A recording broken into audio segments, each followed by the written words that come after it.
Listen closely. This might be the moment that changes how you see failure.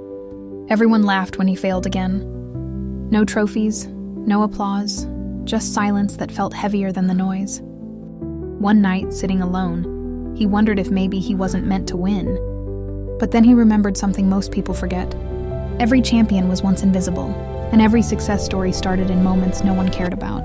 So the next morning, he didn't wait for motivation or confidence.